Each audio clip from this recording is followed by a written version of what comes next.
Und da sind wir, Sally miteinander und einen wunderschönen Montagnachmittag. Hello. Wir hoffen, es geht euch allen gut und ihr seid genauso ready für unseren neuen Podcast, also für die neue Podcast-Episode. So, ein neuer Podcast ist es ja nicht. Aber hey, es ist Nummer 42. Die Lösung auf alles. Hey, die Antwort auf alle Fragen, oder? Genau, hey Pat Spencer. Und der Domding ist da und der Martin ist da. Sally miteinander. Ich hoffe, ihr hattet ein Sally schönes zusammen. Wochenende gehabt. Es war ja arschkalt. Hey, grusig. Also bei uns in Bern hat es irgendwie minus 11 Grad gehabt. Ich bin froh, dass es nur minus 11 war. Und eigentlich habe ich ursprünglich gesagt, ich gehe nicht zur Wohnung aus. Dann bin ich aber gleich noch auf dem Merit, auf dem Weihnachtsmerit. Und ja, aber es ist wirklich Glühwein süffeln. urgrusig. Ja, einen. Aber es war wirklich so grusig kalt. Ja, Wahnsinn. Ja. Ja, das stimmt. Das stimmt. Habe ich auch so erlebt. Was habt ihr so Wenn gemacht wir am noch Wochenende? schnell- Genau, darum Ding der Sternenmerit, genau. Ja, aber es ist jetzt nicht Nico. Ja, es ist eindeutig zu kalt draussen. Also ich finde auch alles so bis unter 5 Grad ist, bis zu 5 Grad ist noch so akzeptabel. Noch so okay ist. Aber auch so unter 5 Grad ist einfach nicht grusig. Perfekt gewesen zum Game. Was hast du gegamed, Bud Spencer? Hey Heartless. Hey, Heartless. So, ja. Genau. Ich habe ja noch etwas für euch. Eigentlich habe ich sogar 2 Sachen für euch. Wow. Krass, wir sind wieder gell? am Schenken, hä? Wir sind Ja, wieder wir am sind Huren rausholen. am Gönnen, sind wir. So Was ist los, richtig am Gönnen. Ja, Gönner.ch. Gönnerstimmung ist hier. Gönnerstimmung am Start.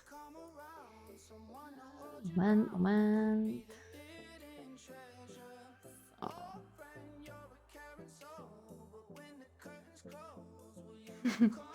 Sorry, meine Katze liegt neben mir. Und sie hat gerade so geschaut. So, Oh, so, schau here we jetzt, go. Hat er geklappt. Ei.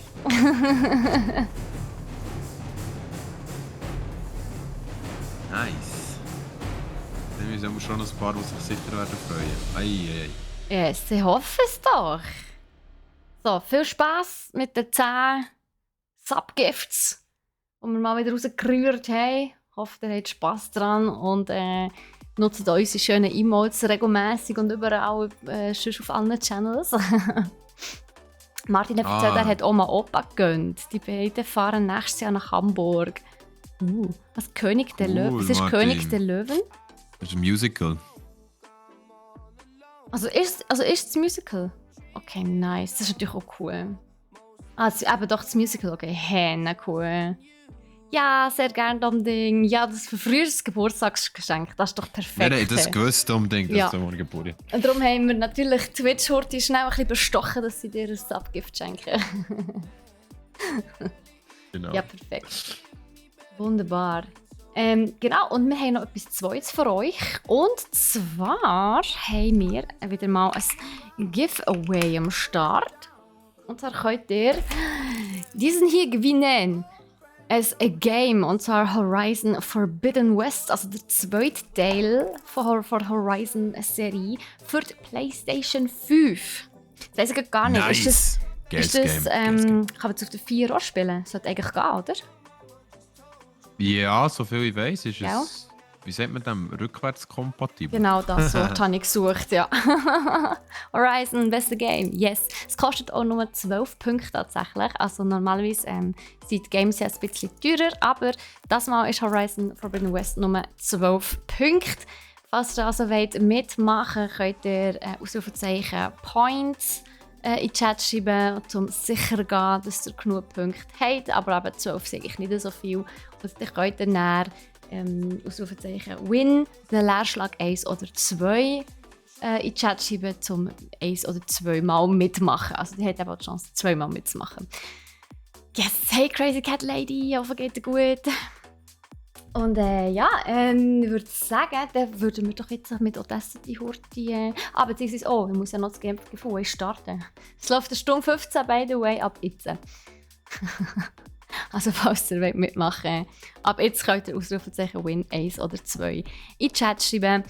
für 1 für 1 Ticket kostet es 12 Punkte und für 2 Tickets dementsprechend 24. Let's go. Dann Ist ein Game, bringt wo es man dir nichts, sicher hat kein lohnt. PS, aber viel Glück beim Gewinnen. Ja, mir geht es genau gleich. Ich habe auch kein PS5. Nico, ich glaube auch kein PS5, oder? Oder Ich habe kein 4. PS5. Nein, 4 nein, hast du nein. aber. Überlegen wir es zwar. Okay. Entschuldigung, aber ich gerade ein bisschen voll habe. Hui. Ah, Steffi, was ist los? Früh aufgestanden bin ich, das ist los. Jetzt sind wir schon 2. Gell, Wahnsinn. Also, wenn wir noch das Essen starten, Nico, komm. Jetzt Yes, drück meine Nase. let's do it. Also, let's go! Warte, warte, falsche Episode. Und läuft schon bei dir? Nein, Moment. So, jetzt. Also, sagen 3, 2, 1. Da seht ihr jetzt mal, wie viel Verzögerung das wir haben. Oh ja.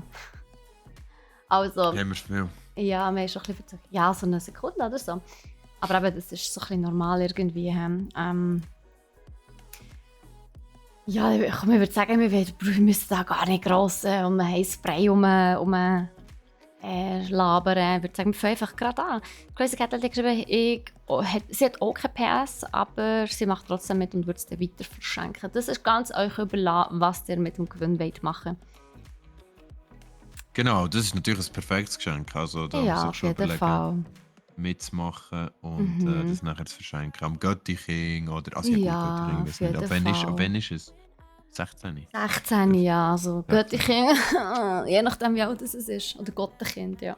Aber hey, Weißt du doch alle... offiziell nicht mehr Götti nach der Konf, oder? Hey Mo, Götti ist mir immer. Okay. Ja, ich habe gemeint, dass ich. Aber ja, ist gut.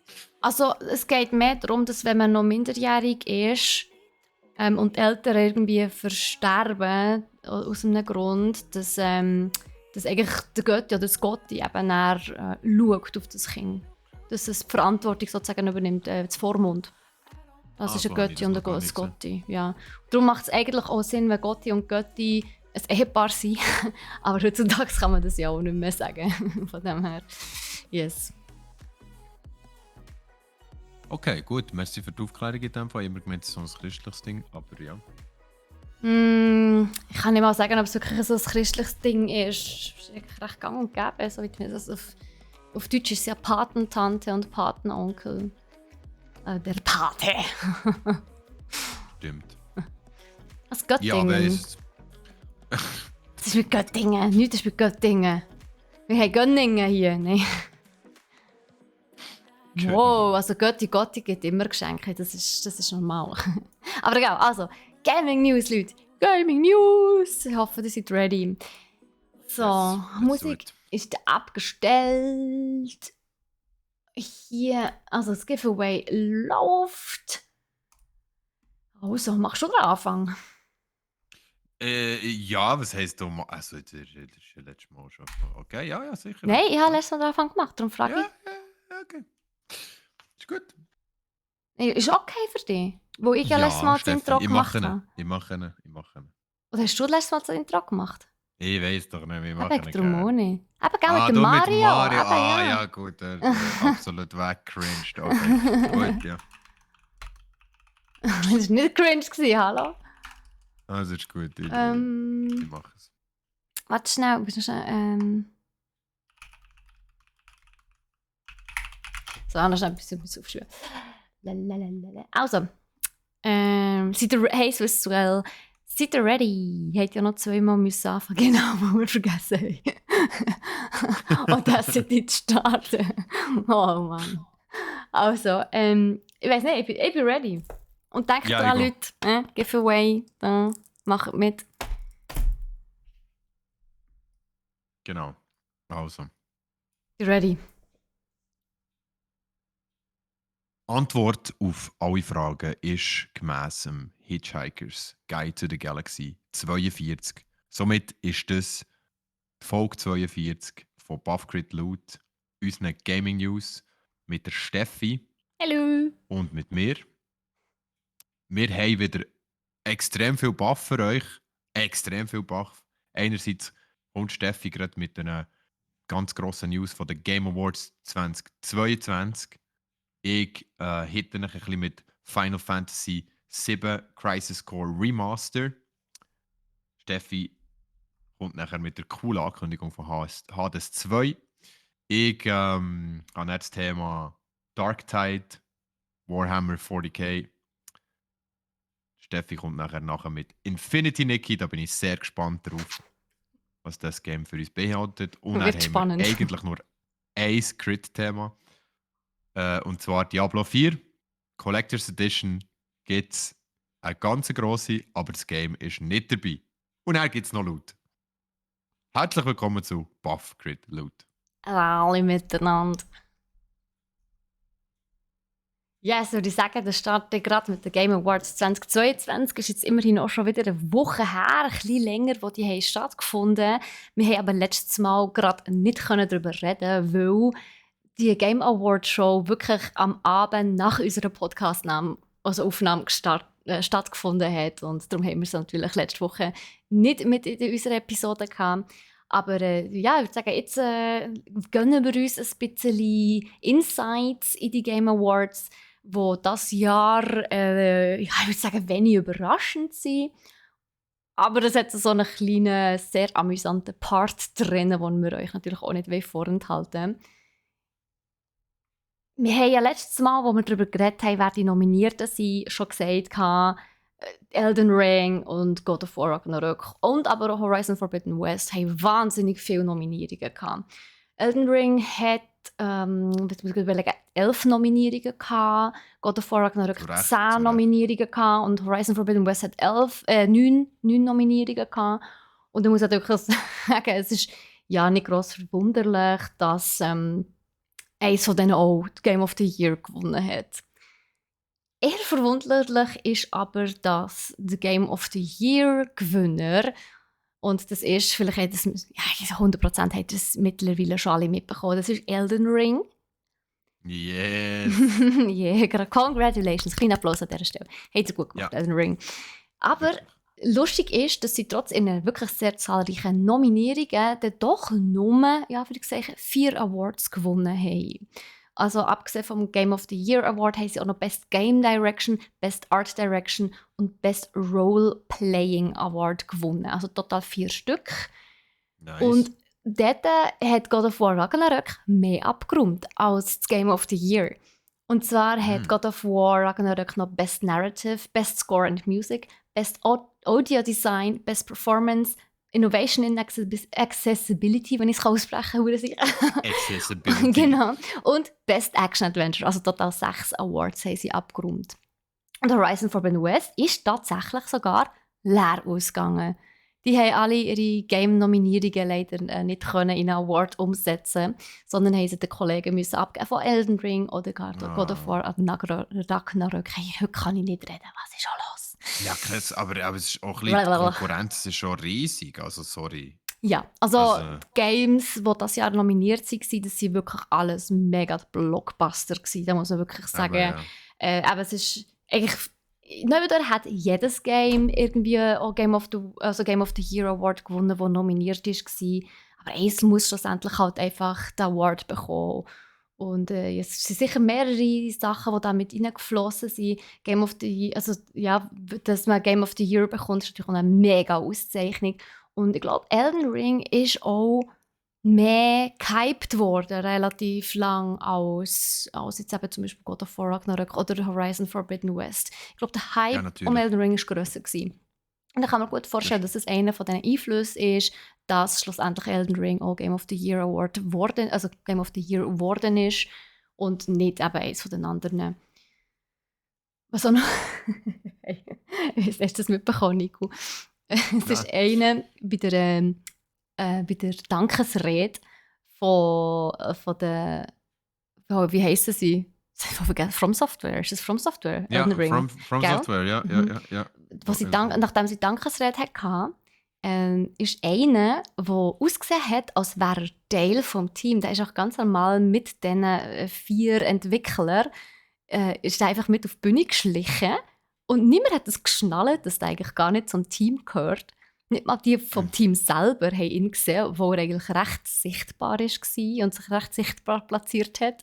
Und nachdem die Dankesrede durch war, hat er noch schnell das Mikrofon geschnappt und hat dann gefunden, hey, my turn, real quick, I want to thank everybody and say I think I want to nominate this award to my Reformed Orthodox Rabbi Bill Clinton. Thank you, everybody. What Okay. weird. Ja, und er ist wirklich kurz darauf aber auch gerade verhaftet worden. Und also man hat recht schnell gemerkt, dass da etwas falsch ist, aber irgendwie waren alle total überrumpelt gewesen. Aber ich habe einfach weird gefunden, dass nicht mal die Game-Entwickler geschnallt haben, dass der nicht zum Team gehört. Also ich meine, das sind ja 4 Leute. Und ich meine, also mit ihm waren es dann 5 Leute gewesen. Und das merkst du doch. Also du siehst doch, dass da einer ja. mit raufkommt, der eigentlich nicht zum Team gehört und dort so rumsteht plötzlich. So, hä? I don't Es get ist it. so, ja, Social Engineering, gell, auf grosser Ebene. Einfach dazustehen, mit rauflaufen, mit reinlaufen. Also man hört ja das viel, sieht ja das viel, dass das manchmal die Leute einfach nicht merken.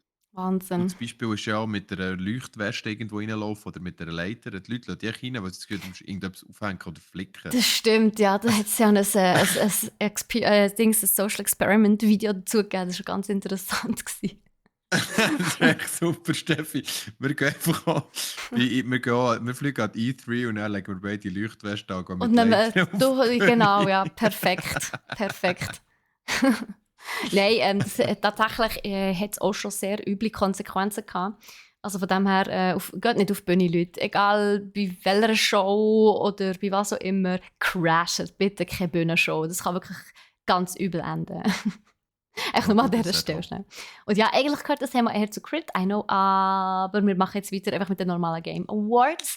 Und zwar hat Final Fantasy XIV auch noch 2 Awards gewonnen. Und dann einerseits Best Ongoing Game und Best Community Support. Und ich finde, der Community Support Award ist auch immer recht ein wichtiger Award in meinen Mhm, Augen. das stimmt. Mhm. Das stimmt. Was auch noch 2 Awards gewonnen hat, ist Stray. Einerseits Best Indie und andererseits Best Debut Indie. Das hat mich auch gefreut. Oh ja, aber ich habe ja Stray selber auch gespielt. Und es war wirklich einfach ein herziges, fantastisches Game gewesen. Und dann noch schnell ein paar weitere, einfach nennenswerte Games, die ich einfach schnell möchte, abrattern. Falls euch nicht interessiert, könnt ihr jetzt 15 Sekunden skippen oder lasst einfach mit. Also, As Dusk Falls hat Games for Impact gewonnen. Marvel Snap ist Best Mobile Game. Bayonetta 3 Best Action Game. Multiverses Best Fighting Game. Kirby and the Forgotten Land ist Best Family Game. Mario und Rabbids Sparks of Hope ist tatsächlich Best Sim und Strategy Game. Das ist sehr überraschend, wenn man bedenkt, dass da zum Beispiel Warhammer 3 auch noch dabei ist, also nominiert ist. Das ist recht krass. Ich muss auch gleich mal da reinschauen in das Game. Hey. Gran Turismo 7 ist Best Sports Game, Splatoon 3 ist Best Multiplayer, The Legend of Zelda Tears of the Kingdom, also der zweite Teil bzw. der Nachfolger von Breath of the Wild, ist Most Anticipated Game und Valorant ist Best Esports Game. So. Das sind die vielen Gewinner und eben die ganzen E-Sports-Teams, Best Coach, Best Content Creator und so haben wir jetzt rausgelassen. Wenn sich das interessiert, geht doch einfach auf die Webseite nachschauen, thegameawards.com, dort sind alle drinnen. Ich muss schnell fragen, Mhm. Steffi, As Dusk Falls sagt mir gar nichts. Es ist, es ist ein Indie-Game. Also, es ist meistens Games for Impact. Das sind meistens eher Serious Games, also wirklich Indie-Games, Serious Games, wo Ja. eben dazu ausgelegt sind, dass es irgendwie einen Social Impact hat, einfach wirklich wo zum Denken anregt, wo irgendein Social-Thema behandelt, wo in der Gesellschaft gerade wichtig ist. Okay, okay, okay. Weil ich habe jetzt gerade schnell natürlich Madame Google gefragt und es ist eher ein kleines, ja, es ist wirklich, es gibt, es ist recht eine tiefe, gründige Story, ist Aber krass. Also man muss sich Impact, wirklich Zeit aber es hat nehmen. Ja, Impact. Aber es ist ein Game, das zum Denken anregt. ja, ja, ja, sehe ich. Cool, da lese ich mir mal irgendwann rein. Also Ask Dusk Falls. As Dusk Falls. As Dusk Falls, wenn es Ja, nicht also, das ist ein sagen. bisschen schwierig zum Aussprechen, gell? Ja, mal reinschauen, wenn Mhm, es dich interessiert. Weil voll. es klingt wirklich interessant. Marvel Snap kenne ich auch gar nicht. Ich bin Ist aber es ein nicht so in den Mobile Mobile Game? Games. Aber das ist Ja, halt das, wir genau. sind halt grundsätzlich nicht so in den Mobile Games drin. Marvel hat aber glaub, noch das eine oder andere Mobile Game, von dem her. Das So, stimmt, ja. wundert es mich auch Bayonetta nicht. 3 Mhm. finde ich lustig. Das ist ja auch noch nicht so lange draussen, dass das Mhm. gerade Best Action Game ist Ja, geworden. das ist recht überraschend. Ähm, Multiversus Best Fighting Game finde ich okay, obwohl ich es nicht lange gespielt habe. Mir hat es wirklich nicht so reingezogen. Kirby finde ich verdient, macht Sinn. Ja, Kirby ist wirklich Ma durchaus verdient. Mario Rabbids ist wirklich auch überraschend. Mhm. Und Splatoon Das 3 heisst, ist auch überraschend als Best Splatoon 3, ja. Multiplayer. Also, Ja, das stimmt. muss ich schon sagen, das hat mich. Also, Splatoon 3 ist ja bei uns in der deutschsprachigen Schweiz jetzt nicht so eines von diesen bekannten Games, wo irgendwie jeder so ein bisschen spielt. Das ist eher so ein bisschen. Ja, es wird eher ein bisschen links liegen, obwohl es eigentlich wirklich noch recht witzig ist. Mhm. Ja, auf jeden Fall. Und lustigerweise, ich meine, dort hast du ja auch einen Gegner gehabt wie Call of Duty Warzone zum Beispiel, Best Multiplayer, oder nicht? Oder wäre das Mm, Best Online Multiplayer? das gibt es nicht, die Kategorien. Okay. Ja, aber wie gesagt, also eigentlich außer Ich glaube, Sifu war schon einige nominiert, Überraschungen. ich weiß es ehrlich gesagt gar nicht. Wie Best Fighting. Aber ist ja gleich, Sifu kommt. was euch interessiert, wie gesagt, geht auf der Seite nachschauen. Aber es ist thegameawards.com, also ist nicht so schwierig. Yes, yes. Zu Sifu kommt jetzt ja noch eine Netflix-Serie, habe ich gesehen. Ja, genau. Gut. Apropos Netflix-Serie. Nein, das stimmt gar nicht. So kann ich die Nein, es Überleitung stimmt nicht machen. überhaupt nicht. Apropos. Best Community Support. Nico, Best Genau, Community Support. genau. Apropos Best Community Support Final Fantasy 14. Wir halbieren die Zahl schnell und nehmen Final Fantasy 7. Und zwar gibt es wieder mal ein cooles Remaster von einem Final Fantasy. Und das Mal habe ich mich ein bisschen länger informiert und wirklich herausgefunden, dass es tatsächlich ein Final Fantasy ist, wo 2007 ist rausgekommen, ursprünglich, auf der PSP. Also wenn sich jemand erinnert, der PlayStation Portable, das ist das riesen Teil gewesen, wo wenn jemand der glücklichste vor der Klasse oder die zwei glücklichsten vor der Klasse haben eine gehabt und nachher hat man sie ab und zu auslehnen und ein bisschen Need for Speed Underground durchspielen oder so. Aber wenn man so ein Kind war wie ich, hat man keine PSP bekommen oder gehabt. Und das waren auch die coolen Kids gewesen mit der PSP. Ähm, Es ist rausgekommen für die PSP im 2007, das heisst, es ist einfach auch schon 9-jährig jetzt. Nein, erzähl's euch. Wie alt ist es jetzt? Was 2007 ist rausgekommen. Jetzt muss ich rechnen. Ähm, Auch Achtung. älter als 10, Achtung, oder? Nico, 15 Jahre. 15 Jahre. Ist das richtig? Ja. Ja, Mathe ist nicht so einfach, gell, Nico? Sicher nicht deine Stärke gewesen.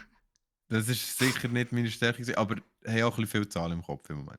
Gut, es ist eigentlich schnell erzählt, die Story. Es geht um Zack, ist die Hauptrolle von dem Final Fantasy. Der Zack ist so ein ganz Final Fantasy-mäßig aussehender Charakter mit der Anime-Frisur, mit einem Riesenschwert auf dem Rücken und er ist ein Mitglied von der Agentengruppe Soldat, die heißt Soldat. Natürlich so lustig abgekürzt mit Pünktli, wo es irgendetwas ausgeschrieben auch noch bedeutet. Ähm, und der muss einen anderen verschonen Agent, der auch bei Soldat hat gearbeitet oder für die hat Mission erledigt, wiederfinden. Und dabei begegnen wir ganz vielen alten Bekannten aus dem Final Fantasy-Universum und muss natürlich viele Bossfights bestreiten. Das Coole an dem Remaster ist, dass es fast ein Remake ist, weil sie haben sich wirklich für viele Sachen Zeit genommen. Also sie haben neue Videosequenzen eingebaut, sie haben neue Dialoge eingesprochen, wo früher Text war. Und sie haben Grafik komplett aufgefrischt, sagen sie. Ähm, ist es so? Sie ist neu aufgerüstet? Natürlich, also jetzt einfach mal ein Improvement zu machen zu einem 2007 rausgekommenen PSP-Game ist, glaube ich, auch nicht so schwierig mit den heutigen Methoden und Engines, die man hat. Aber es ist so, dass der Hauptcharakter Zack zum Beispiel eigentlich einfach wie einen neuen Skin hat bekommen, also einen besseren grafischen Skin. Aber der Hauptcharakter die Programmierung haben sie einfach wie vom alten Game übernommen. Das hat jetzt halt das bringt das Resultat mit sich, dass er immer noch die verschobenen hölzernen Bewegungen macht, wie dann auf der PSP. Also das heisst einfach so richtige, schon fast Stop-Motion-Bewegungen, die richtig komisch wirken, aber halt in neuer Grafik. Also du musst dir vorstellen, Hä? Steffi, sie haben wie das Modell genommen und das Movement vom Modell gar nicht angepasst, sondern einfach Grafik. Ja, wie Also dumm weißt ist das? du, kannst du dir das vorstellen, was Ja, ich ich kann mir das meine? genau vorstellen, aber das ist ja richtig doof. Ja, das ist schon ein bisschen doof. Also Auf warum jeden macht Fall. man das denn überhaupt? Ich meine, Grafik ist ja nicht alles. Nein, natürlich nicht. Ich muss dir auch ganz ehrlich sagen, es ist schon so ein bisschen wie wenn du würdest, keine Ahnung, du musst irgendwie den Gang putzen, aber du am Schluss dann einfach alles hinter durchkehren oder so. Also es ist so ein bisschen beschissen, finde ich. Ja, total. Ähm, Es gibt nachher auch Szenen, wo er zum Beispiel so etwas sagt wie «Schon wieder Monster» oder ja, einfach so etwas, wo er sagt, einen Satz sagt und er hat es aber in der Szene, er sagt so «Schon wieder Monster» und in der Szene ist kein einziges Monster zu sehen. Es What? ist echt so ein leerer Raum. Ich bin Ähm, irritiert. ja, das ist echt lustig. Also so solche Bugs hat es drin. Aber Ist was man es kann schon draussen? sagen, Kann man es schon spielen? ja, es ist auf den Plattformen Switch, Xbox, PS4 und 5, glaube ich, rausgekommen. Man kann es spielen, man kann es, glaube ich, seit letzter Woche spielen, das Remake. Ähm, und es ist grundsätzlich nicht schlecht. Also, es ist nicht bad. Es ist eigentlich recht gut, weil es ist schon damals recht gut gewesen. Also ich habe mir auch ein bisschen Kämpfe angeschaut. Bei den Kämpfen ist es eigentlich mega cool, weil du hast jetzt nicht mehr das PSP-Steuerungssystem, also nicht mehr so das dann hast du noch in all die Richtungen können, also noch nicht in alle Richtungen können drehen und hast mühsam müssen, wie scrollen. Und jetzt kannst du dich halt in alle Richtungen bewegen. Zudem ist das Kampfsystem mega cool gemacht, weil also ich finde es noch cool, aber es könnte auch Leute geben, die sagen: «Du, das finde ich ganz komisch.» Weil du hast nebendran hast du so wie bei einem, wie sagst du dem, einarmigen Bandit, Mhm. hast du so 3 Räder, die laufen. Und je nachdem, was für eine Zahl kommt, bekommst du ein Combo zusammengestellt aus den verschiedenen Angriffen, die deine Mitstreiter können. Und es ist dann so, es stellt dann random Angriffe zusammen, die du dann kannst brauchen während dem Kampf. Das heisst, es läuft die ganze Zeit nebendran so wie so ein einarmiger Bandit, wo dir deine Combo zusammenstellt. Aber du kannst dies nicht Okay, beeinflussen. Es ist wie interessant. Glück. Ich würde sagen, aber du hast ja mehr Glück als Skill schlussendlich. Ich weiß nicht, Ja, also, ja, ich habe so genau. Games nicht so gern, wenn meine Fähigkeiten, sage ich jetzt mal, von Glück abhängen, wo ich dann immer so das Gefühl habe, ich habe verloren, weil das Game scheiße ist. Ich weiss, so, weißt du, was ich meine? Wenn ich Ja, natürlich, wenigstens natürlich. verliere, weil ich nicht genug gut bin, dann habe ich einen Grund. Dann weiss ich so, hey, ich muss echt besser werden. Aber wenn ich verliere, weil das Game mir einfach eine scheiß Kombination an Angriffen gibt, dann ist es verdammt frustrierend. Ja, natürlich, natürlich. Also so kann man es Oh. natürlich sicher sehen. Was aber auch noch ein bisschen eine Rolle spielt, was man noch beeinflussen kann, ist zum Beispiel, man kann wieder die Elemente, die man in seiner Waffe inne hat oder in seinen Angriffen inne hat, kann man wieder kombinieren. Final Fantasy ist da wieder sehr logisch gewesen, wenn man zum Beispiel Feuer und Eis kombiniert. Was bekommt man dann, Steffi? Wasser. Nein, Mo. völlig falsch. Du hast die Logik nicht verstanden. Final Fantasy sagt, wenn du Eis und Feuer kombinierst, dann bekommst du Blitz.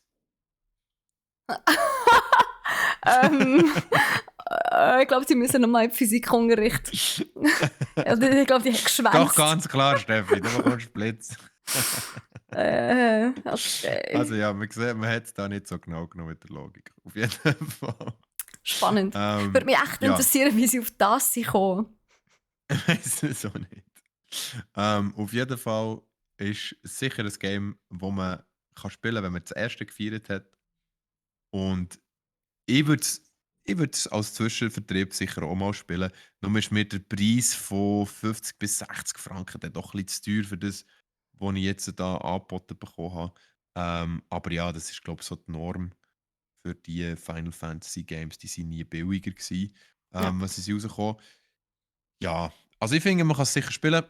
Fakt, ein bisschen Hack and Slay, ein bisschen kombinieren, das Final Fantasy Universum abtauchen, warum nicht? Aber ich würde schon lieber ein anderes Game zocken, nämlich das, was Steffi jetzt uns gepostet hat.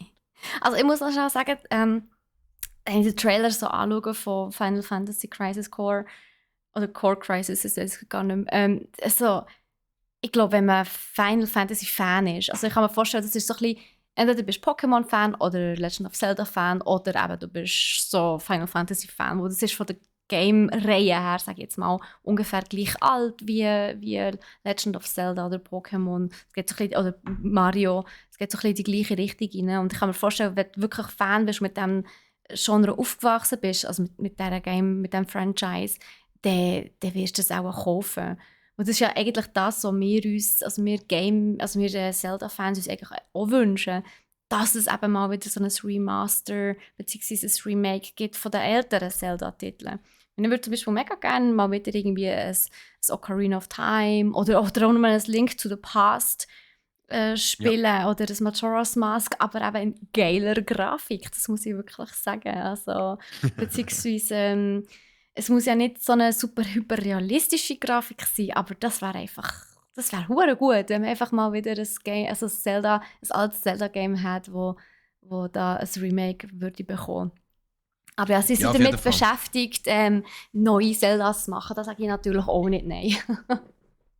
Nein, natürlich nicht. Und du hast recht, also wenn du in so einer Community bist wie Final Fantasy, dann feierst du, glaube ich, jedes Remake Auf jeden Fall. und gehst voll drauf ab. Also, das ist ohne Frage. Aber auf was gehen wir auch voll drauf ab, Steffi? Also, ich weiß nicht, wie es bei dir aussieht, aber ich gehe voll auf Hades ab. Das ist ja jetzt einer von meinen wirklich Top-Games von diesem Jahr. Ich habe viele, viele Stunden in Hades investiert. Sei es einerseits bei mir auf dem PC im Stream oder aber auch auf der Couch auf der Switch. Also es ist ja plattformübergreifend. Und jetzt ist auch tatsächlich während der Game Show, also während der Game Awards Show, ist Hades 2 announced worden. Also vielleicht noch ganz kurz, falls ihr nicht mehr im Kopf habt, was Hades ist. Hades ist ein Indie-Game, das Roguelike-Genre recht revolutioniert hat. Also es ist so ein bisschen eine Kombination zwischen Roguelike und Visual Novel eigentlich. Also von der Story her spielst du der Zagreus, ich weiß gar nicht, wie man so richtig ausspricht, Zagreus, der Sohn vom Hades, also der Lord der Unterwelt, und du probierst aber aus der Unterwelt zu entfliehen und deine Mutter zu finden, und die olympischen Götter helfen dir dabei. Und du verschwiegst ihnen natürlich, also den olympischen Göttern, eigentlich der wahre Grund, warum du probierst zu flüchten. Sie helfen dir, wo sie das Gefühl haben, du willst von deinem Vater in Olymp abhauen. Ist natürlich nicht der wahre Grund. Du willst einfach deine Mom finden. Und ja, wie es Roguelike so ist, du stirbst sehr schnell, also du musst sterben, damit du besser wirst. Und jeder Durchgang ist ähnlich, aber nicht genau gleich. Es hat auch ein Zufallsprinzip drin mit den ganzen Fähigkeiten. Und es ist also wirklich also dort muss ich sagen, haben mich die Zufallsfaktoren auch teilweise sehr genervt. Andererseits ist es immer wieder sehr surprising, was dabei rauskommt. Und du entdeckst wirklich also bei jedem Durchlauf irgendwie eine neue Kombination, die einfach hure geil und hure stark ist. Und ein Fakt, wo du auch genau weißt, auch wenn du stirbst, es ist nicht so schlimm, weil du kannst besser werden mit jedem Mal, wo du failst. Und das ist sehr motivierend tatsächlich.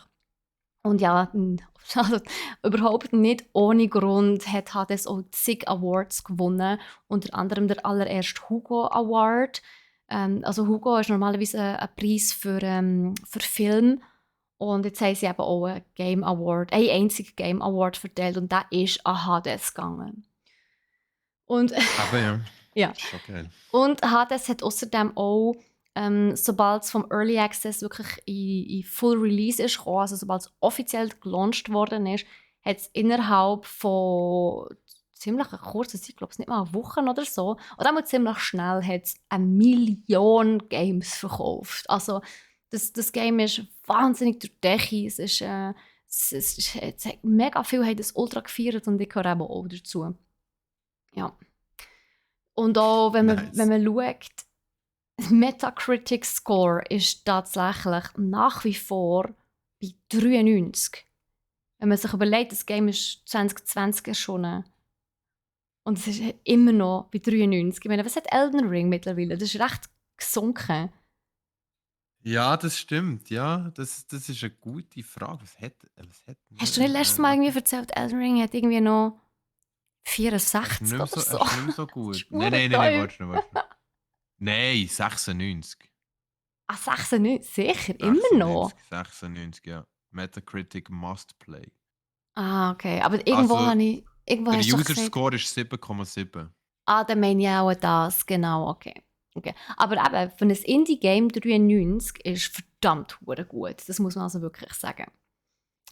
Ja. Und jetzt ist eben Hades 2 angekündigt worden. Und ich natürlich mega gehypt. Vor allem im Hauptcharakter spielen wir jetzt das mal eine Frau. Über sie wissen wir noch nicht viel. Wir wissen grundsätzlich eigentlich noch praktisch nichts über wirklich das Gameplay oder über die Story. Man geht natürlich davon aus, dass es von der Game-Mechanik sehr ähnlich wird sein wie Hades. Aber was heisst ja schließlich auch Hades 2? Also irgendetwas Ähnliches wird es sein. Aber wir wissen wirklich noch nicht so genau, wer ist jetzt die Frau, die Kämpferin, die man dort sieht. Man weiss, dass gewisse Charaktere dabei haben, wieder aus der griechischen Mythologie, aber so ein Apollo oder ein Nemesis, also neue Charaktere aus der griechischen Mythologie. Kronos wird das mal anscheinend auch eine wichtige Rolle spielen. Also es könnte durchaus wieder sehr spannend sein. Aber man weiß wirklich noch nicht so viel. Und was natürlich bei den Fans von einerseits Supergiant, aber auch, also Supergiant ist ein Entwicklerstudio, aber auch natürlich Hades, was diesen Fans so ein bisschen sauer aufstößt, ist, dass Supergiant eigentlich bekannt dafür ist, dass sie eben keine Sequels machen. Also Mhm. auch wenn ihre Games bisher relativ gut sind, angekommen, sie sind immer eigentlich das Studio, das gefunden hat, so nein, unser Game ist zwar cool geworden und es ist gut angekommen, aber wir machen kein Sequel, es ist nicht geplant und die Story ist eigentlich nicht angedenkt, dass es einen zweiten Teil wird geben. Mhm. Umso Okay. überraschender ist es eigentlich, dass sie jetzt hier einen zweiten Teil angekündigt haben. Und aber Fans sind jetzt so ein bisschen der Meinung, so, hey, Supergiant hat ihre Seele im Kapitalismus verkauft und so. Ja, du weißt, es ist immer gibt sofort riesen Drama. Ja, Also, so weißt du, die Haters, oder? ja, natürlich. Und also, Ja. sagen wir es so, sie sind natürlich auch, gell, wenn ein Game so gut ist, vor allem ein Indie-Game, hat man natürlich auch Angst, dass ein zweiter Teil wie so ein bisschen die Seele vom Game nimmt. Weißt du, was ich meine? Dass es wie so eine Cash-Cow behandelt wird. Und das ist natürlich schon nicht ganz so cool. Das will man schon Ja, das nicht. verstehe ich auch. Ja, das verstehe ich sehr Ja. gut. Also, aber gleich, also weißt du, man muss nur den Trailer schauen und ich habe Ah, schon Bock drauf. voll, same. Ich eben auch. Und ich bin echt gespannt, eben, ob es vom Humor wieder ähnlich wird, ob es ja, ob es von der Story wieder genau gleich spannend wird. Und sie haben nämlich selber auch gesagt, mit jedem von den Projekten, die sie haben, haben sie Mhm. auch im Laufe der Jahre wirklich immer sich neue Herausforderungen gestellt. Und sie haben wirklich geschaut, dass eben die Kreativität von ihrem Team gefördert wird. Dass sie Mhm. mehr lernen, dass sie Spiele machen, die wirklich innovativ sind. Mhm. Oder? Und da haben sie halt einfach gefunden, also, ja, eine von der Herausforderungen war natürlich auch immer, irgendwie eine Game-Fortsetzung von einem von ihren Games zu entwickeln. Ich meine, das ist auch nicht selbstverständlich. Du kannst nicht für jedes Game eine Fortsetzung machen. Mhm. Und ja, sie haben einfach so das Gefühl, so, also sie haben einfach gesagt, so, irgendwie, wir wollen einfach das Gefühl von dem Wundervollen, weißt, und von dieser Freude, die man gespürt hat, wenn man den ersten Teil gespielt hat, wollen sie natürlich auch wieder einfangen. Und es Mhm. könnte einfach auch durchaus sein, dass ja, jetzt doch einige Überraschungen, neue Game-Mechaniken und irgendetwas Innovatives mit Hades 2 auf uns Spieler zukommen wird. Ich hoffe es natürlich sehr. wenn es Copy-Paste ist mit einer neuen Story von Hades 1, ja, ist natürlich auch nicht, also finde ich es persönlich nicht schlimm. Klar, man kennt es auch ein bisschen. Es hat halt vielleicht eine neue Story, aber sonst ist es same, Potato, Potato.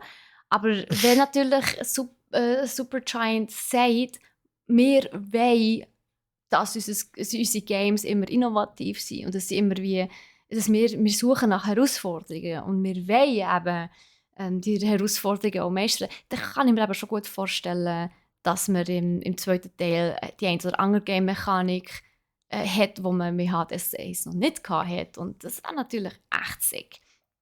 Und, Ja, auf jeden Fall.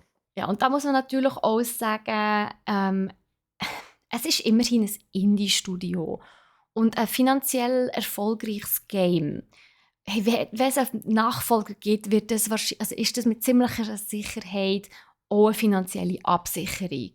Weil die meisten von denen, die Hades 1 gespielt haben, werden sich den zweiten Teil ziemlich sicher holen.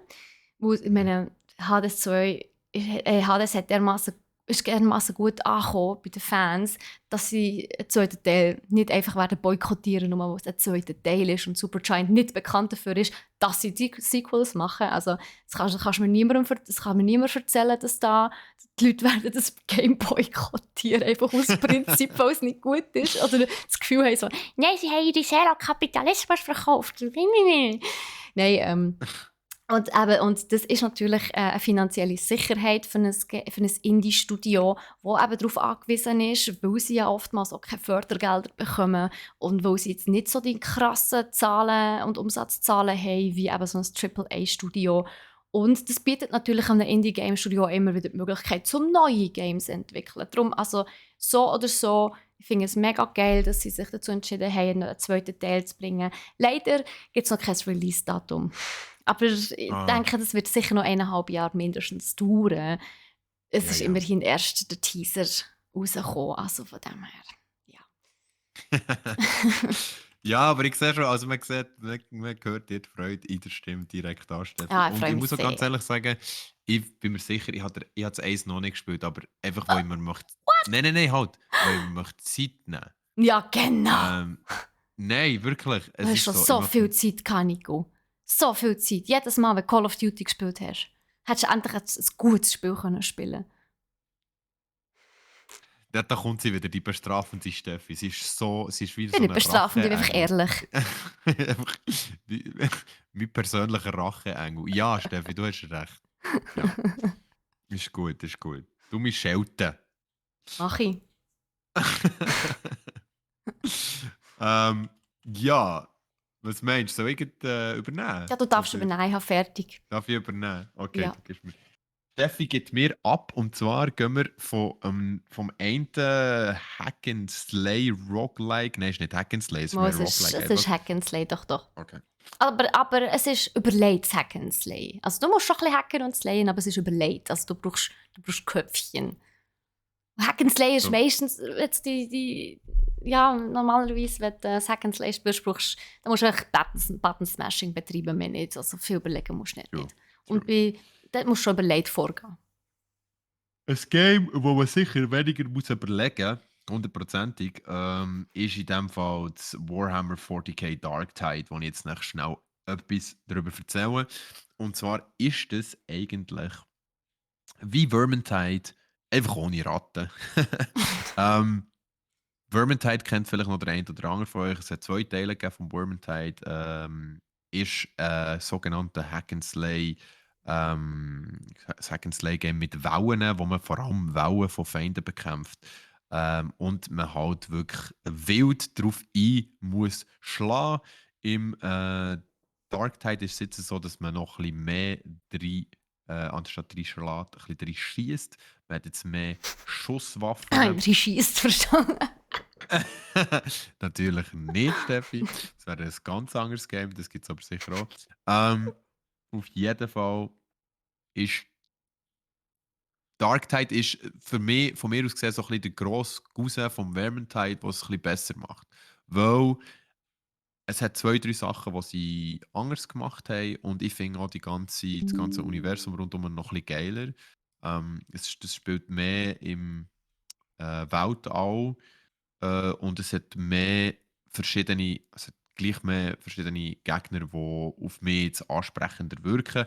Das Konzept ist natürlich das Gleiche. Es ist einfach eine Schlacht, ein sogenanntes Ackermatch, richtige Schlachtplatte. Man stürzt sich mit bis zu 4 Leuten ins Getümmel und ja, hackt sich durch alles durch, probiert so viel wie möglich zu töten und damit extrem viel neue Sachen freizuschalten. So sieht es eigentlich aus. Das Konzept ist ein bisschen Left 4 Dead-mäßig. Spielt im Warhammer 40k-Universum. Und man kann diesmal wieder 4 verschiedene Klassen spielen. Aber was cool ist und was der Nico cool findet, ist, es gibt einen Charaktereditor, der so richtig deep geht. Das heißt, man kann sogar Herkunft und bisherigen Werdegang vom Charakter bestimmen. Hat Dabei es einen als Einfluss? ja, es hat Einfluss auf Hure das Game. gut. Ja, das ist nice, das ist richtig nice. Ähm, so Zeug finde ich halt mega cool. Das macht für mich das Game viel besser. Ja, eben. Äh, Es hat so, man so kann, Pen and Paper Einfluss. Mega genau, geil. genau. Und man kann 4 verschiedene Charaktere spielen und die kann man dann wirklich auch recht gut customizen. Also man kann wirklich, auch wenn man jetzt eine Klasse spielt, kann man sehr verschiedene aussehende Charaktere von dieser Klasse machen. Die 4 Klassen fangen eigentlich an mit dem gröbsten von allen, mit dem Orgrin. Das ist so ein Troll-Oger, ein riesen Typ, oder? Einfach massig. Ein Bär von einem Mann, ein Hühner, wo der Typ für die schweren Jobs ist, wo man nicht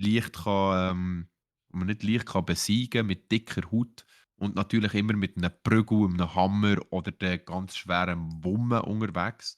Einfach so ein Typ, der zum Beispiel auch ein riesen Schild hat, ein riesen Stahlschild, mit dem säckelt er einfach in die Masse rein und lässt das Zeug rumfliegen. Also echt so ein richtiger Bretscher. Bratsch. Ähm, Würde natürlich ich das spielen.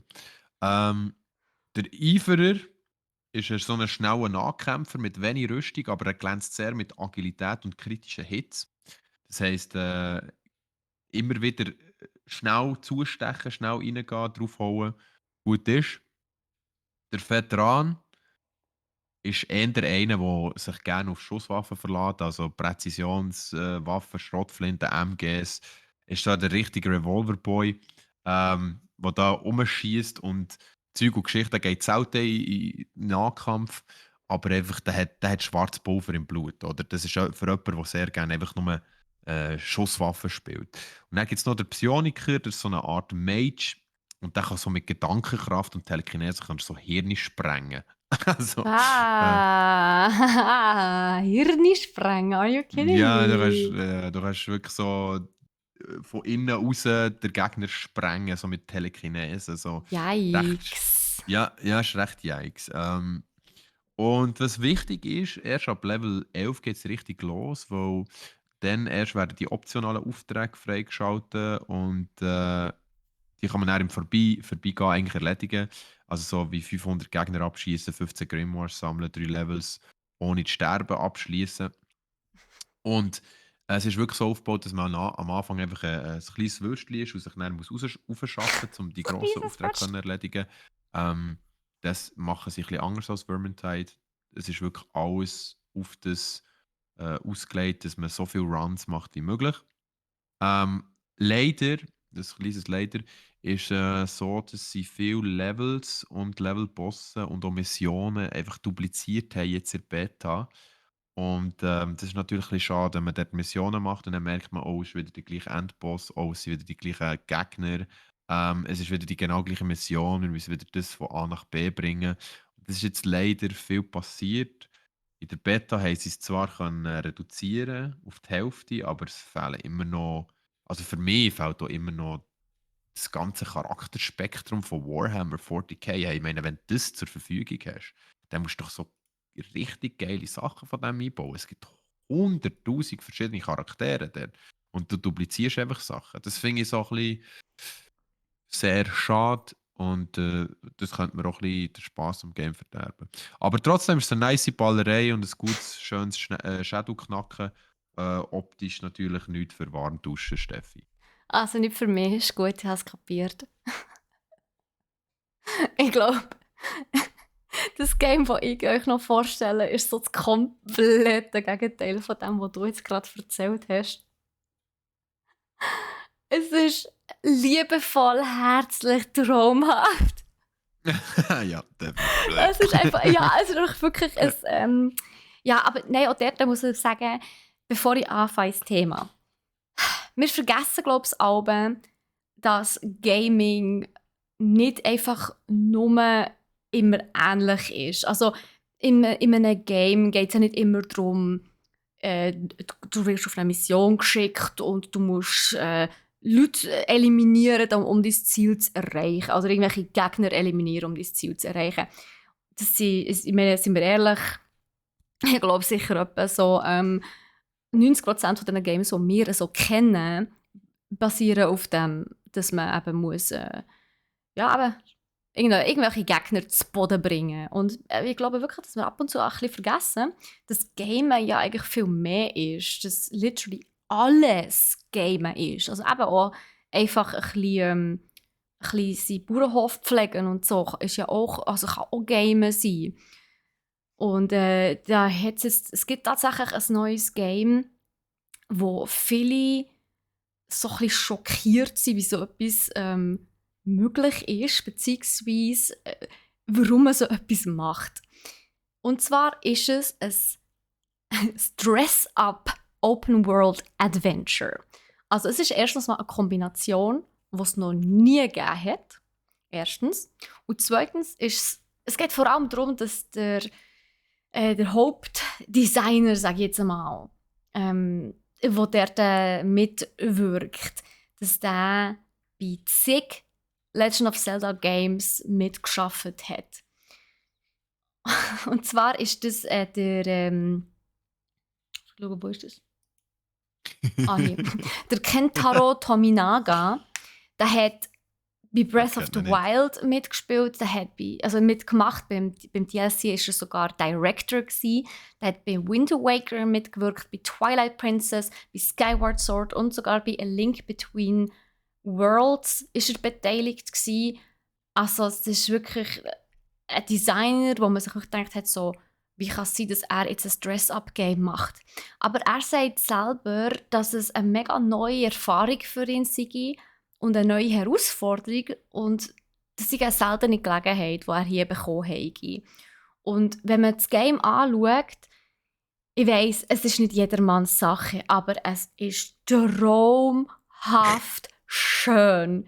Nein, also wirklich, wenn man sich die Landschaften anschaut, man merkt schon, dass es Breath of the Wild inspired ist. Also, ich finde, man sieht es schon. Und dann muss ich sagen, hey, sorry, aber wer das Sequel von Breath of the Wild, Tears of Kingdom, auch so würde aussehen, oh my fucking God, I would love it. Ich würde wirklich austicken.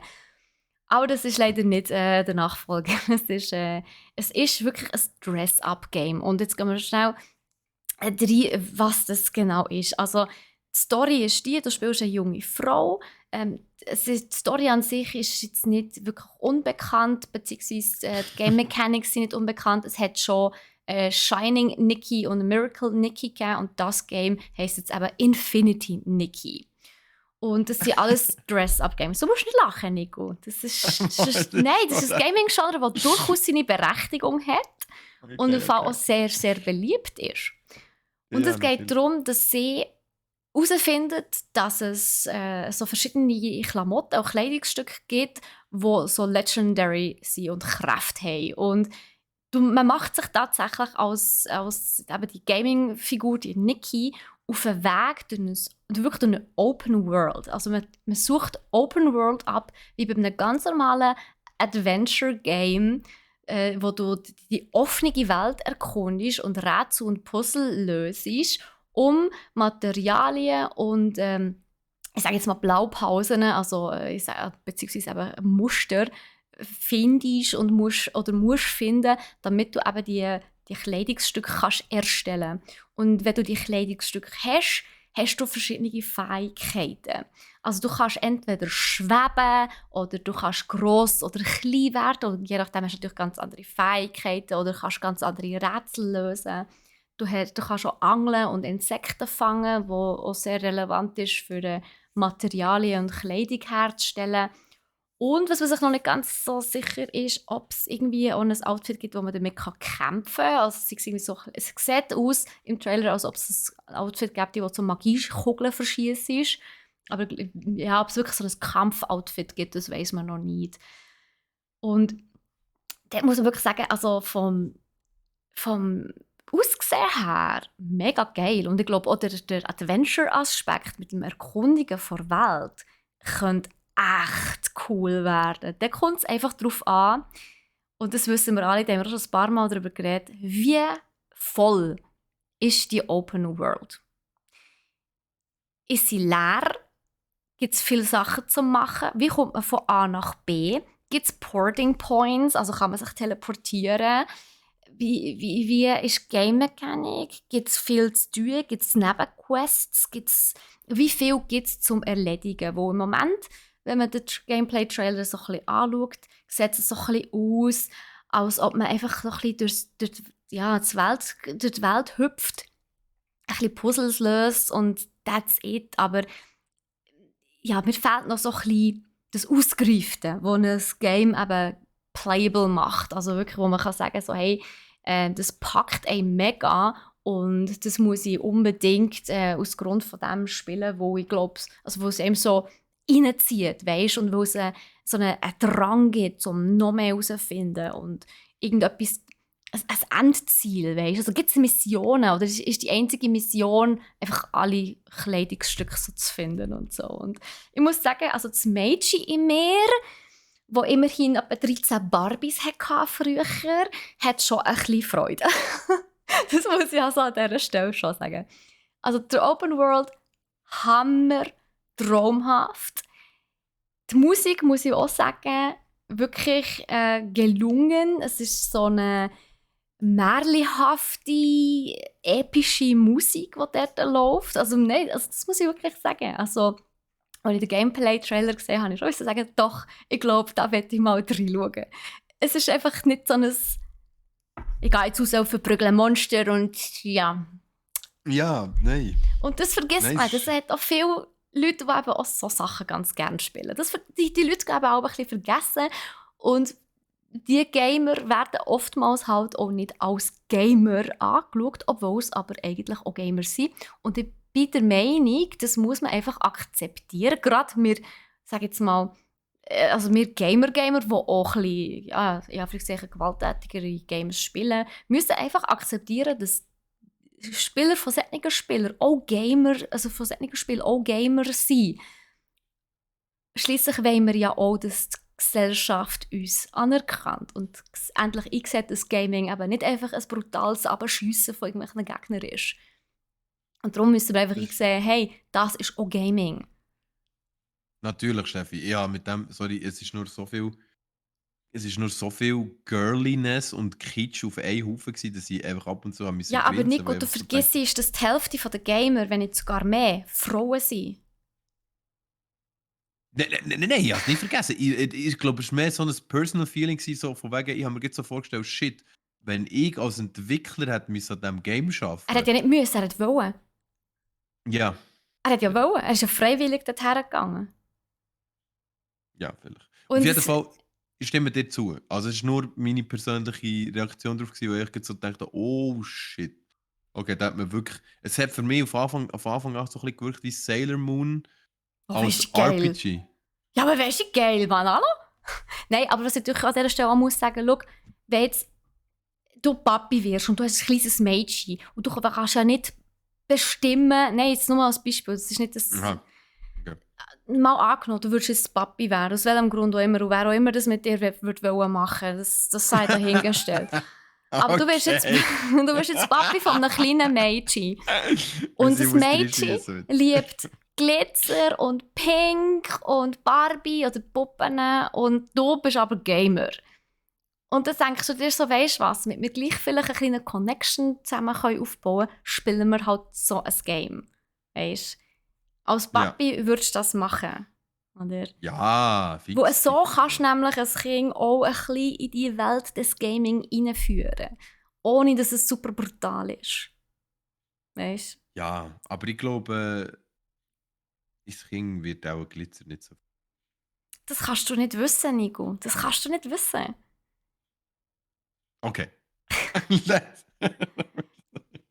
Und Geschmäcker sind so unterschiedlich. Und ich muss wirklich sagen, ich finde es hure herzig und irgendwie würde es mich mega interessieren. Ich hoffe einfach, das Gameplay wird cool. Aber ich glaube, es wird echt cute. Und dadurch, hey, why not? Es gibt schließlich auch Cooking Simulator. Es gibt auch, keine Ahnung, es gibt jeden Scheiß. Es gibt Racing Games. Nicht jeder interessiert sich für Autos, oder? Also dort muss man schon sagen, hey, wir müssen jedem die Möglichkeit geben, ein Game zu spielen, das ihrem Geschmack entspricht.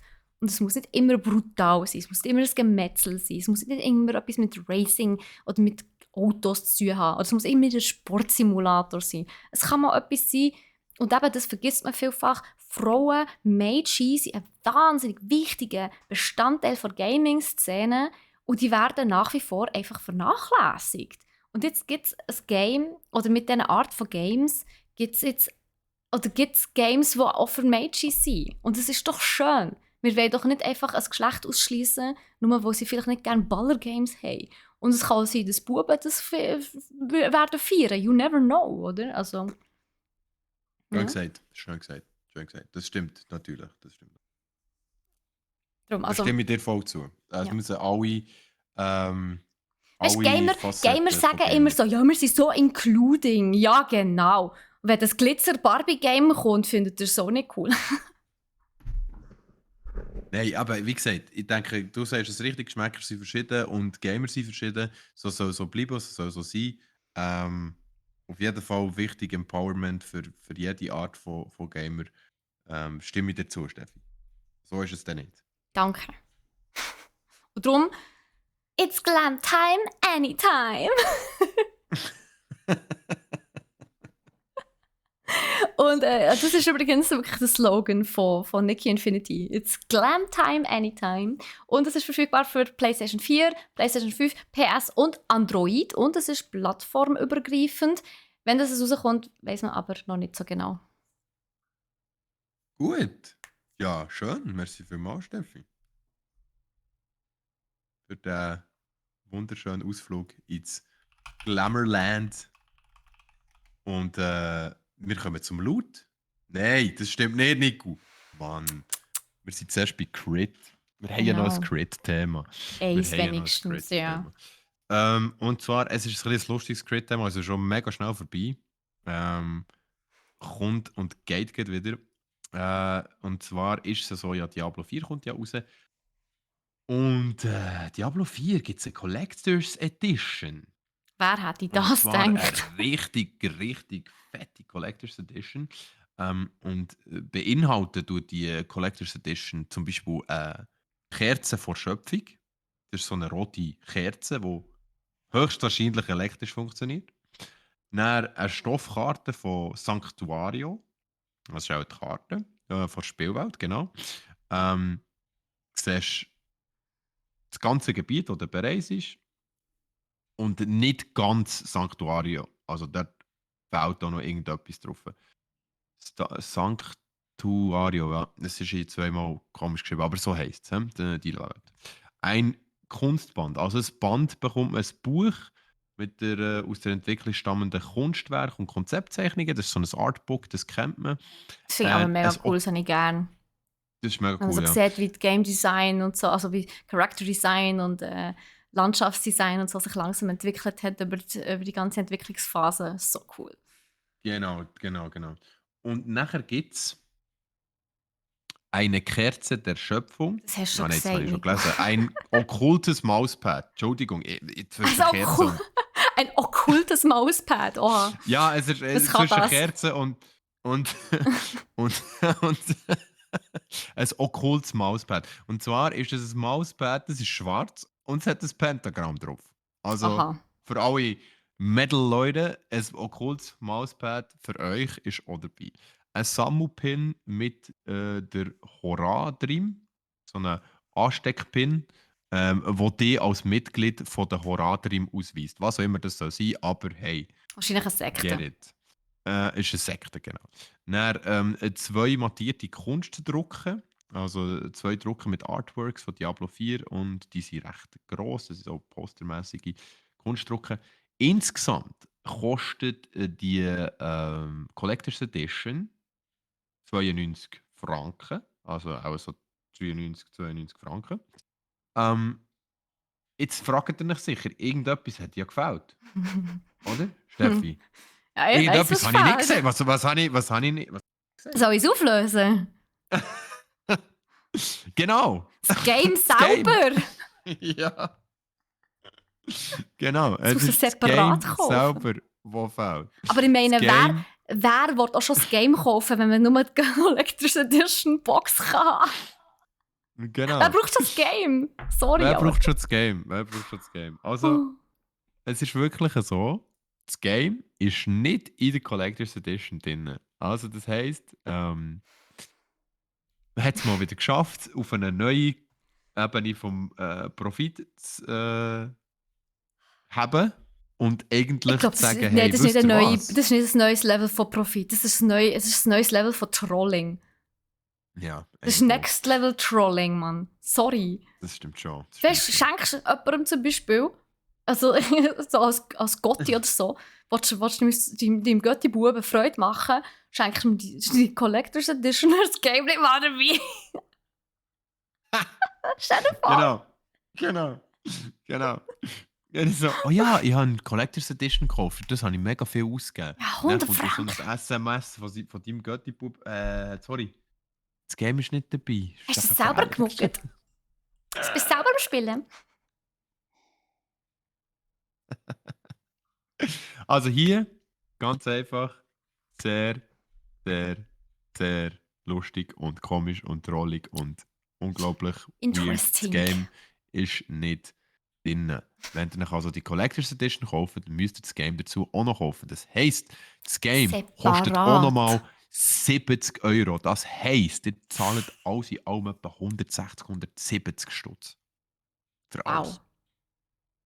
Das lässt sich kosten. Ja, Also, das ist nicht schlecht. Gut, mal schauen, ob Diablo... Ja, wobei eben, das ist halt das. Diablo hat halt auch so seine Hardcore-Fans. Das ist halt das, was ich auch schon gemeint habe mit Final Fantasy. Hat man halt, also von dem her, es ist so... ja, man hat es gibt die schon, die es kaufen. Es gibt die schon, die investieren. Ja, da gebe ich dir völlig recht. Ja, und Ähm, andererseits, ich weiss nicht, vielleicht haben sie sich halt überlegt, so, ja, die meisten werden wahrscheinlich einfach auf Steam das Digital abladen. Und ja, aber ich finde, ich bin auch der Meinung, also Collector's Edition, aber es ist eine Sammlerbox. Und Sammler sind aus einem Grund Sammler, die wollen ja so das Zeug sammeln und so aufstellen und in ihre Regale Ja. rein tun und so. Und wenn dann das Game nicht dabei ist, ist es voll dumm. Ja, aber vielleicht haben sie sich einfach überlegt, so, hey, vielleicht wollen nicht alle, die eine Collector's Edition wollen, das Game auch physisch haben. Aber ich meine, es gibt ja auch einen Code in der Box, gibt's ja auch, wo man es dann herunterladen kann. I don't know. Aber ja, vielleicht haben sie sich so einfach so überlegt, das kann gut sein. Fix. Mhm. Aber wie gesagt, ich habe es einfach gesehen und ich dachte, das muss ich Crit. Das ist irgendwie auch ein bisschen eine Frechheit. Aber Es ja, ist einfach, nein, es ist neu. Es ist ja, neu. das ist neu. Ich meine, manchmal macht man ja verschiedene Editions von einem Game, wie so Gold Edition, Platinum Edition und so weiter, wo du halt je nachdem mehr ausgibst, wo du mehr Ingame-Schüsseln noch dazu kaufst. Oder? Und True. das heisst jetzt halt vielleicht so nicht. Darum haben sie auch gesagt, schau, es gibt einfach das Basic Game und wenn du Collector's Edition willst, musst du halt separat posten. Ja. Ja. Auf jeden Fall, das war mein Crit. Und das ist schon der einzige Crit, den wir haben. Und dann kommen wir jetzt schon zu Loot. Genau. Und zwar, was haben wir im Loot? Steffi, hast du Loot? Ich habe nicht in dem Sinn lauter und darfst schon gerne anfangen. Okay. Ja, ich habe mir Knights of Honor 2 gekauft. Was ist das? Was kann das? Knights of Honor ist absolutes geiles Game. Es ist ein Strategie-Echtzeitspiel im Mittelalter. Man kann es bezeichnen als Mischung zwischen Medieval Total War und bisschen Civilizations und bisschen, was kann man noch, kommt noch so die Also ist das Anno. rundenbasiertes Nein, eben Fighting Game, nicht. oder Es was? ist Echtzeit. Es ist Echtzeit. Oh, oh, okay. Es ist recht cool. Ja, genau. Crusader Kings und Stronghold. Genau, so die. Ah, So in die alles klar. Richtung. Genau. Und Knights of Honor ist für mich, als ich jung war, ein Game gewesen, in dem bin ich versunken. Und zwar einfach, weil ich es mega cool habe gefunden, dass du kannst als kleine Provinz anfangen und ganz Europa erobern. Und ich habe jetzt tatsächlich in Knights of Honor kannst du nicht mehr nur als Königreich starten, weil es hat ja im Mittelalter verschiedene Königreiche gegeben, zum Beispiel das Mhm. Königreich Deutschland oder das Sultanat von den Seldschuken oder so. Und du kannst jetzt als einzelne Provinz starten aus dem Königreich. Das heisst, bei Deutschland habe ich natürlich schnell geschaut, oder? Gibt es eine Schweizer Stadt, oder? Gibt es etwas, wo ich starten damit? Und tatsächlich, Bern ist vorhanden. Der grösste Kanton zum Nice! Mittelalter. Man kann als Bern spielen. Und ich Schön. habe jetzt mir die Aufgabe gemacht, mit Die Welt zu Bern erobern. Als ganz Berner Europa, Ritter. und einen Teil von den Arabischen Emiraten zu erobern. Und es ist sackschwierig, weil du bist eine kleine Provinz und du bist eigentlich eine Provinz von Deutschland, die sich wie eigenständig macht, weil Bern hat dann zum Königreich Deutschland gehört. Ähm, What? und ja, ja. Und es ist irgendwie, keine Ahnung, das ist 1011 vor Christus oder so. Oh Ich weiß nicht shit. mehr. Dann hat es Ähm, sicher auch schon Bern geheissen. ja, ja, ja. Ja, ja, Ernsthaft? das hat wirklich schon so okay. So, es war schon der grösste Kanton gewesen dann. Ähm, Der grösste und Kanton. Die Schweiz hat es dann noch nicht mal gegeben, Brudi. es ist der grösste Kanton gewesen. Bern ist der grösste Kanton gewesen bei der Gründung. Also 1291, oder? Ja. Ähm, und vorher hat es von mir aus gesehen einfach eine Provinz gegeben, die Bern geheißen. So wie Okay. das auch im Game beschrieben ist. Ähm, auf jeden Fall, spielt keine Rolle. Es ist einfach geil, quasi mit meiner Heimatstadt können zu spielen. Das finde ich richtig, richtig nice. Das stimmt, das ist Äh, mega ein cooles Feature. und ja, es ist einfach sehr schwierig. Es ist wirklich schwierig. Also du musst dir vorstellen, wie zwischen Deutschland, Frankreich, der Savoyen, also das sind so die Italiener mit Genua, Savoyen etc. Und die fangen auch immer Krieg an mit mir, weil sie genau wissen, ich bin so ein kleines, Furzländli, ja, hättest du gesagt. ja, was ich einfach Furzprovinz, ja. übersäckeln kann. Und ich probiere einfach die Bist halt ganze im Zeit mit Weg. allen, ja, ich probiere die ganze Zeit mit allen Handelsabkommen zu machen und nicht Angriffspakt und nachher Aha! kannst Bleibst also ja, neutral, hä? Ja, also wir natürlich, sind nett natürlich. mit allen und friends with everybody und hey, du bist ein Buddy und du bist ein Buddy und bitte tut mich nicht angreifen, weil Genau. sonst bin ich im Arsch.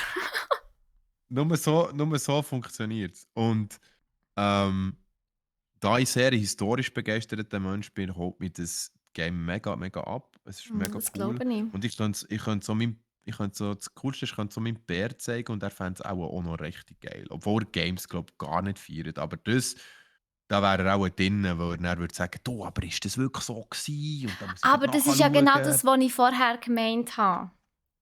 Ja, Mit dem Nick Infinity. Gaming ja, ist nicht einfach Gaming. Es gibt so viele verschiedene Genres. Es gibt für alle etwas. Für jeden. Für jedes Interesse gibt es ein Game mittlerweile. Und das ist doch schön. ja, das ist ja so. Und das Game gibt es eigentlich schon, also das Eis ist rausgekommen 2014. Mhm. Ähm, und schon dann bin ich hooked gsi und ich habe es viel, viel gespielt. Wirklich, ich habe es geliebt. Ich habe es sogar später, Jahre später wieder vorgenommen und wieder gespielt. Und das sind für mich die besten Games, die man Das aber wieder ist so. vornimmt. Vor allem, wenn man noch Ähm, so etwas lernt und so, das ist nicht schlecht.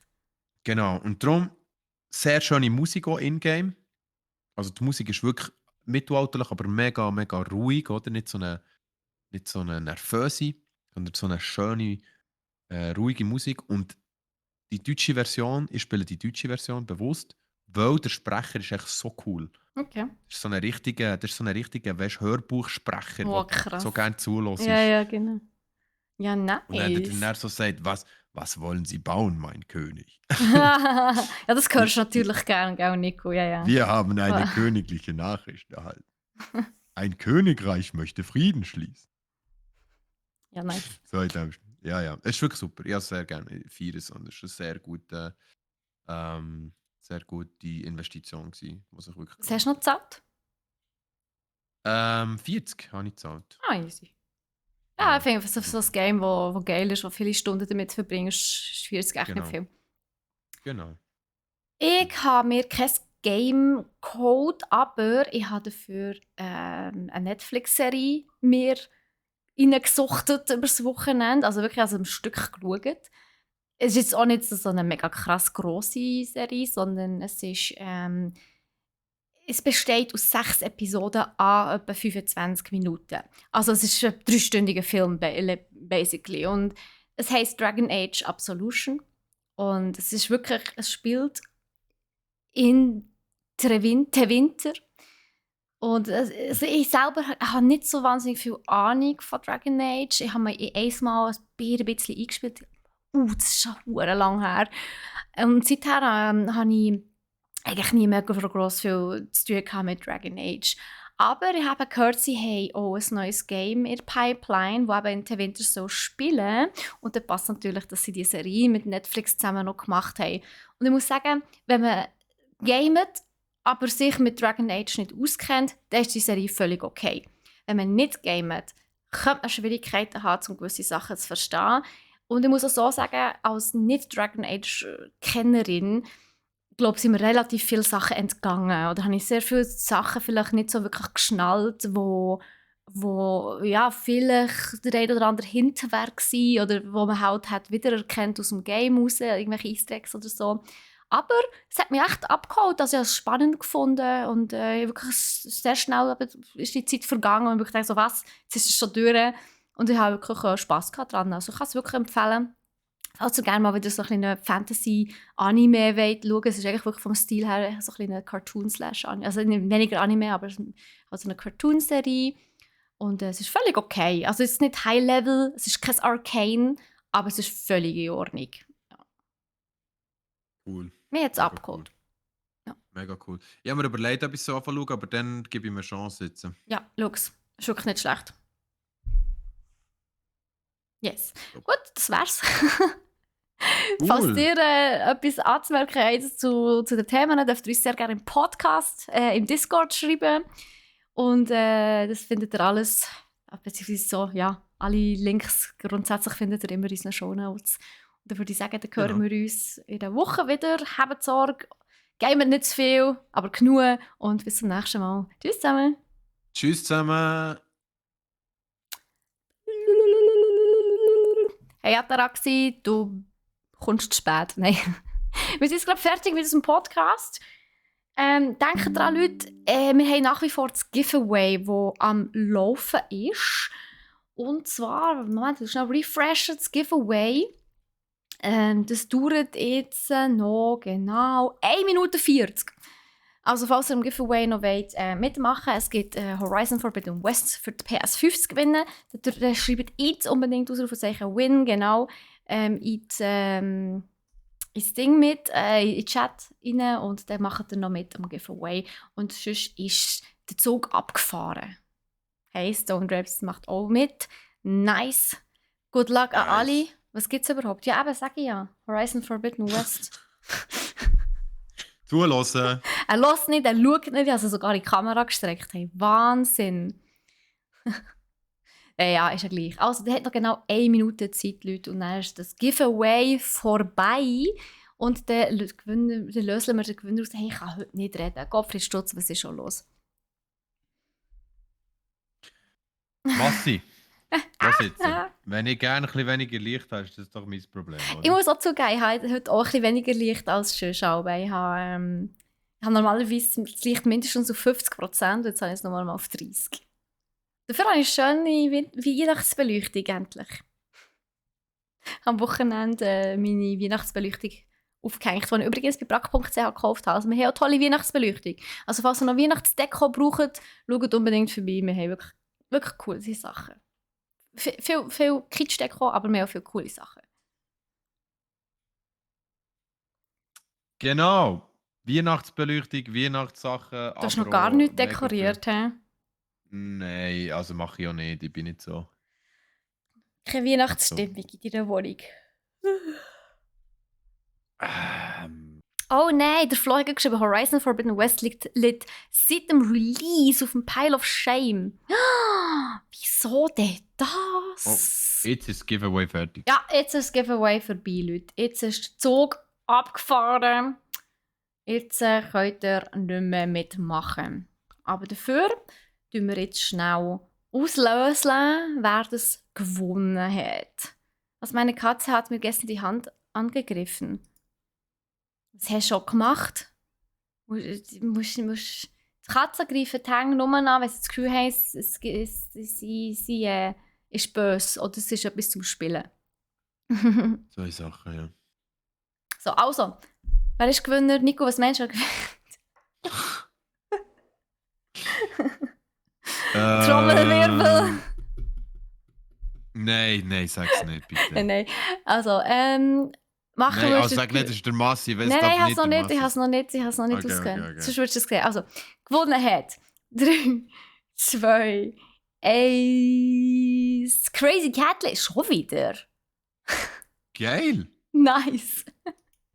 Ja, Geil. in dem Fall, ey, Crazy Cat Lady, GG. Läuft. Du hast den Bauch gestreichelt. Ja, Bauchstreicheln ist eben ein Trap oftmals. Ja, nice. Hey, Crazy Cat Lady wird, glaube ich, langsam zum neuen Massimo. Jetzt müssen wir da aufpassen. Ja, jetzt müssen wir wirklich aufpassen. Ja. Ei. Ich glaube, ab nächstes Jahr machen wir eine Sperre rein. Wenn du etwas gewonnen hast, musst du einen Monat warten oder so. Dass du dann wieder kannst gewinnen. Es ist wirklich so. Ja, Also, das ist schon das 3. Mal, wo du gewonnen hast. Ja, ist doch geil. vielleicht brauchen wir mal ein anderes Raffle-Tool. Ja, vielleicht. Weil es Ich ist glaube, für die die anderen jetzt so Mehrheit- langsam ein bisschen unfair. Ich glaube, die Mehrheit haben Horizon nicht gespielt. Ich meine, ein paar Wochen später ist Elden Ring rausgekommen. Elden Ring ist ein Zeitfresser. Ja, das stimmt. Das war vom Timing her sehr unlucky gewesen. Es sind sehr viele grosse Games auf einmal rausgekommen, dann im Frühling. Das war echt ein bisschen dumm gewesen. Nein, Massimo ist nicht mehr der Hauptgewinner. Das ist es so. Also, Leute, Aber- ja, das stimmt. Crazy Cat Lady hat auch schon das eine oder andere weggegeben, natürlich, was sie gewonnen Ja, hat. letztes Mal hat sie es mega cool verschenkt. Ja, voll. Ja, das muss man Nein, mega easy. Ja, in dem Fall, Crazy Cat Lady, ich schreibe das schnell auf. Also, beziehungsweise wir haben ja eh noch Kontakt auf Twitch. Ja, wie das letzte Mal auch, ich brauche in dem Fall deine Adresse, damit sie mir dir das schenken, meine ich. Schinken, genau. Ich glaube, ich muss schlafen. Ich glaube, ich muss schlafen. Hey, nein. Super, ja. Tipptopp, Crazy Cat Lady. Ja, wunderbar. Dann habe ich eigentlich gar nicht mehr gross zu erzählen heute. Hey. Und du? Du auch nicht, oder? Hey, ich gehe nicht. Ich mache mich nachher mal auf den Weg ins Gym. Ich muss unbedingt trainieren. Ich brauche das jetzt. Sorry, und nachher, nachher wird noch ein bisschen weiter gearbeitet, weil es ist Q4 und es gibt mega viel zu tun. Ja, so ist es. Also Leute, wir wünschen euch eine wunderbare Zeit. Ja, pumpen geht genau so sieht es aus. Danke vielmals, Massimo. Gern geschehen. Ja, hey, hör auf, ich bin voll müde. Merkst du selber, ich bin die ganze Zeit verschnurrt. Das passiert normalerweise nur, wenn ich müde bin. Also, hey Leute. Das ist wieder hure frech, hä? Massi, geh jetzt so, mach irgendetwas Gescheites jetzt, komm. Habt noch einen schönen, habt noch Sorge, werdet nicht krank. Schaut, dass ihr rausgeht und euch gut einpackt. Also, wir Tschüss sehen zusammen. uns. Moment, wir sehen uns entweder morgen um 11 Uhr mit dem Cyril Klemmbausteinen-Stream, am Mittwoch um 3 Uhr mit dem Troy Gaming oder am Freitag am 1 das spiele ich wieder. Bis dann, alle miteinander. Bye. Sorge. Tschüss.